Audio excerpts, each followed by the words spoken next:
Assalamualaikum warahmatullahi wabarakatuh. Yang terhormat kepada Ibu Arum Gatiningsih MPD, selaku dosen pembimbing mata kuliah pembelajaran Bahasa dan Sastra Indonesia SD kelas tinggi. Perkenalkan, kami dari kelompok 3 yang beranggotakan saya, Raihan Dini Purnama, dan rekan saya ada Kartika Kasari serta Hoyriyah Fatul Janah. Di sini kami akan memaparkan makalah yang berjudul Karakteristik Pembelajaran Bahasa dan Sastra SD kelas tinggi.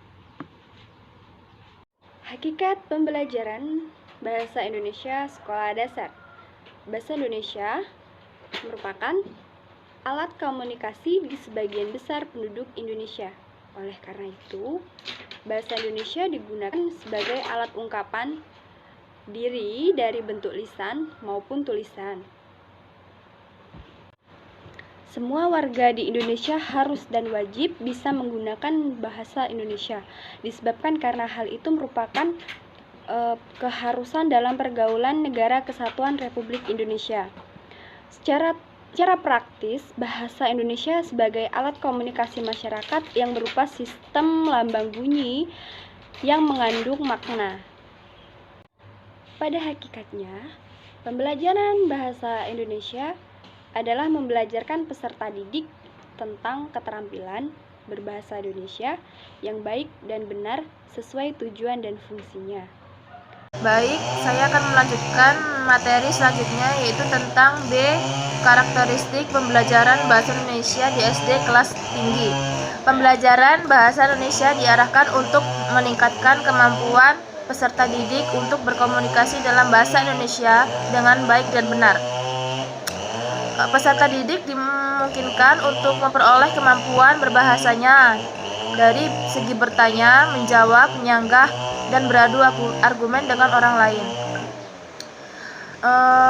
Dalam pembelajaran bahasa Indonesia ada 2 komponen yang harus dipelajari, yaitu masalah, makna, dan bentuk.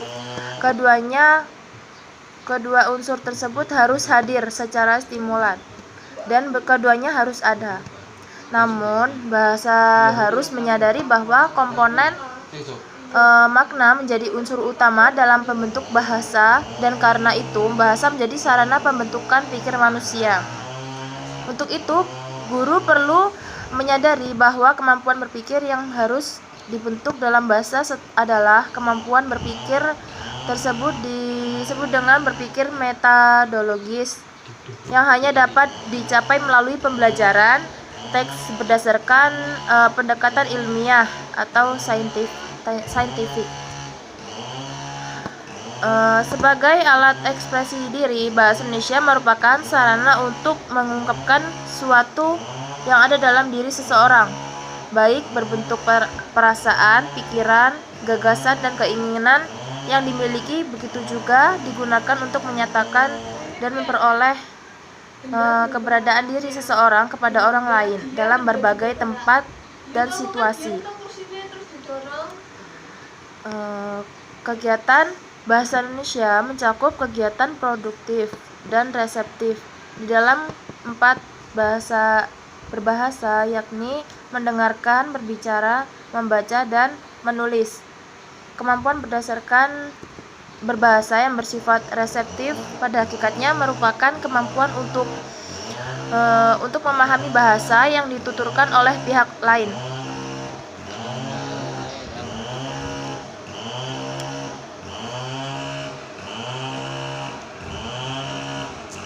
Kegiatan reseptif membaca dan menyimak memiliki persamaan, yaitu sama-sama kegiatan dalam memahami informasi.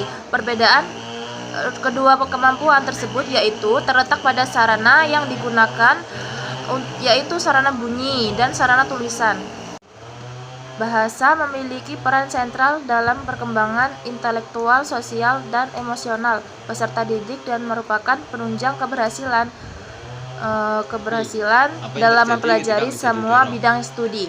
Pembelajaran bahasa Indonesia diharapkan membantu peserta didik mengenal dirinya, budayanya, dan budaya orang lain, mengemukakan gagasan dan perasaan, berpartisipasi dalam masyarakat yang menggunakan bahasa tersebut, dan menemukan serta menggunakan kemampuan analisis dan imajinatif yang ada di dalam dirinya.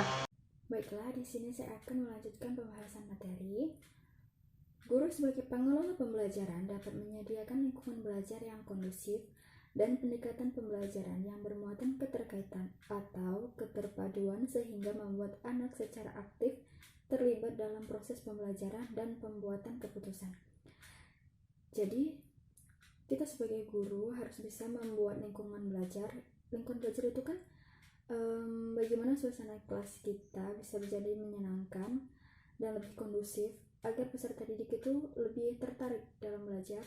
Terutama ini belajar bahasa Indonesia kan. Jadi, bagaimana cara kita sebagai guru bisa mengkondusifkan lingkungan belajar yaitu kelas kita agar lebih menarik, lebih asik atau lebih seru menurut peserta didik sehingga mereka akan lebih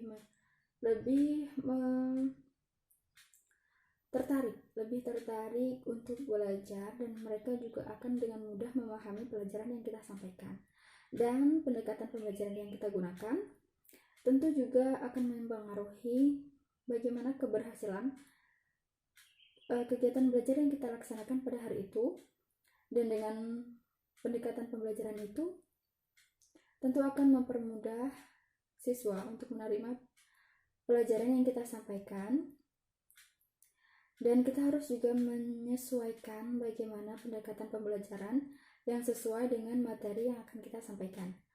Kemudian, Surya Sumantri menyatakan bahwa belajar bahasa akan lebih mudah jika pembelajaran bersifat holistik, realistik, relevan, bermakna, dan fungsional, serta tidak lepas dari konteks pembicaraan.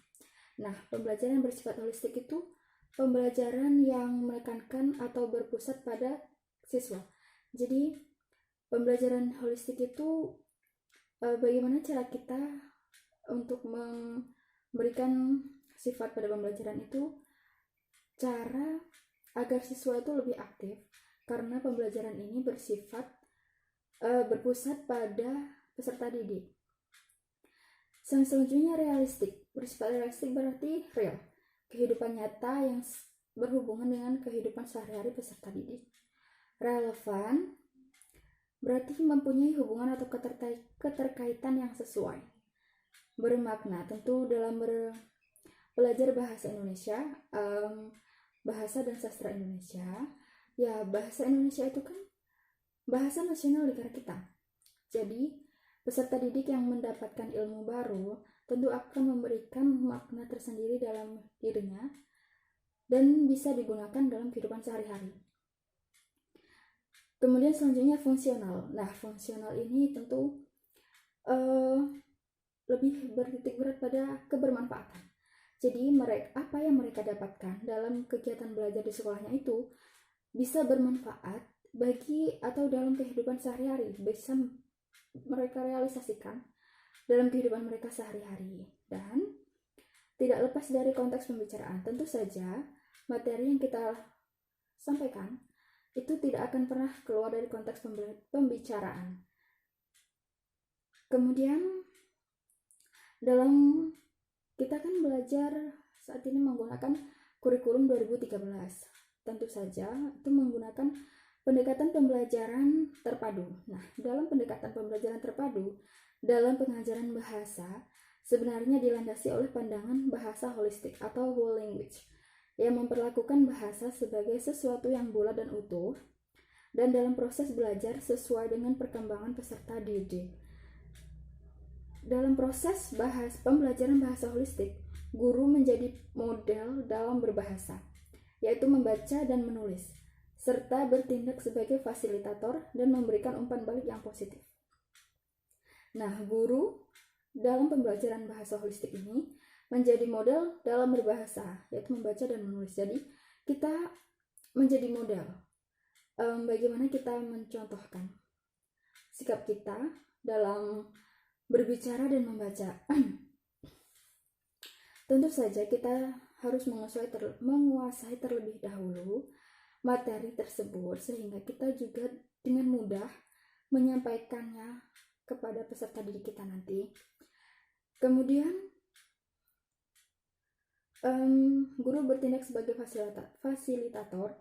Tentu saja dalam kurikulum 2013 itu lebih menekankan pada keaktifan siswa, dan guru sebagai fasilitator yang memberikan dorongan atau memfasilitasi bagaimana belajar siswa. Kemudian memberikan umpan balik yang positif. Nah, di sini guru berperan untuk memberikan umpan balik. Jadi bagaimana kita sebagai guru nanti akan menghidupkan kelas, suasana kelas agar tidak ya gitu-gitu aja. Dengan memberikan umpan balik itu tentu mereka akan terpancing untuk lebih aktif dan menggali lebih dalam, bereksplor tentang pembelajaran bahasa dan sastra ini. Tentu mereka akan semakin ingin tahu apa saja dan mereka penasaran, dan dari umpan balik itu akan merangsang keaktifan mereka dalam belajar. Nah, dalam pembelajaran terpadu, sebelumnya pembelajaran terpadu merupakan suatu aplikasi, salah satu strategi pembelajaran berdasarkan pendekatan kurikulum terpadu yang bertujuan untuk menciptakan atau membuat proses pembelajaran secara relevan dan bermakna bagi anak. Nah, ini sudah jelas tentunya sebelumnya tadi. Lalu,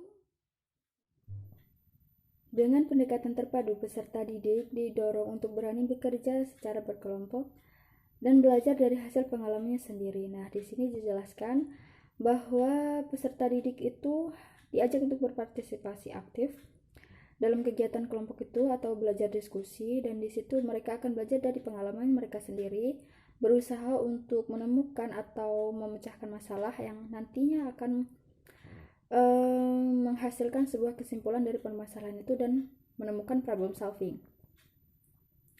Nah, pembelajaran bahasa Indonesia mencakup aspek mendengarkan, berbicara, membaca, dan menulis. Nah, di dalam makalah sudah diberikan contoh bagaimana porsi yang seimbang dari keempat aspek tersebut. Lalu, pembelajaran bahasa Indonesia yang terdapat dalam kurikulum 2013 dengan pembelajaran berbasis teks bertujuan agar dapat membawa peserta didik sesuai perkembangan mentalnya dan menyelesaikan masalah kehidupan nyata dengan berpikir kritis.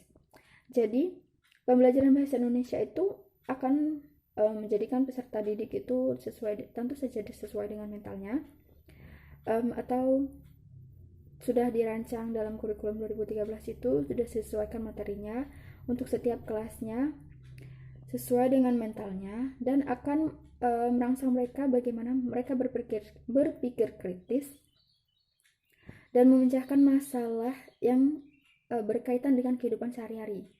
Lalu ada prinsip-prinsip penerapan dalam pembelajaran bahasa Indonesia. Nah, itu sudah ada di dalam makalah yang A, bahasa hendaknya dipandang sebagai teks, bukan semata-mata kumpulan kata atau kaidah kebahasaan. B, penggunaan bahasa merupakan proses pemilihan bentuk-bentuk kebahasaan untuk mengungkapkan bahasa. C, bahasa bersifat fungsional. Yang D, bahasa merupakan sarana pembentukan berpikir manusia. Baik, sekian penyampaian materi dari kami. Mohon maaf apabila ada kesalahan, dan terima kasih atas perhatiannya. Bagi teman-teman yang nanti ingin bertanya atau kurang jelas dari penyampaian materi kami, silahkan ditanyakan. Terima kasih, saya akhiri. Wassalamualaikum warahmatullahi wabarakatuh.